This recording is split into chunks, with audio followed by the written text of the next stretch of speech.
জয় জগন্নাথ। আজকে ছিল রথযাত্রা, দিনটা খুবই শুভ।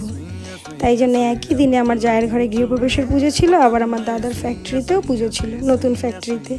তো একটু জায়ের ঘরে ঘুরে বেরিয়ে পড়েছিলাম দাদার ফ্যাক্টরির উদ্দেশ্যে।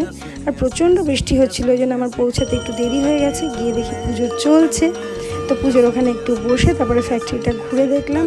সেটা আর তোমাদের সঙ্গে শেয়ার করলাম না, কারণ এটা নিয়ে একটা লং ভিডিও খুব শিগগিরই পোস্ট করব। খুব মজা করেছিলাম আমরা ওই দিনটা। তারপরে করলাম দুপুরের খাওয়া দাওয়া। দুপুরে ছিল লাঞ্চে আমাদের ফ্রাইড রাইস, আলুর দম, পনির আর মিষ্টি। খাওয়া দাওয়ার পর আবার সবাই বেরিয়ে পড়লাম। বাড়ি এসে দেখি দেখো আমার উঠোনে রথের লাইন পড়ে গেছে। তো এরা সবাই আমার স্টুডেন্ট, ওদেরকে বললাম একটু খুশির রথটা সাজিয়ে দিতে। ওরাই খুশির রথটা সুন্দর করে সাজিয়ে দিল।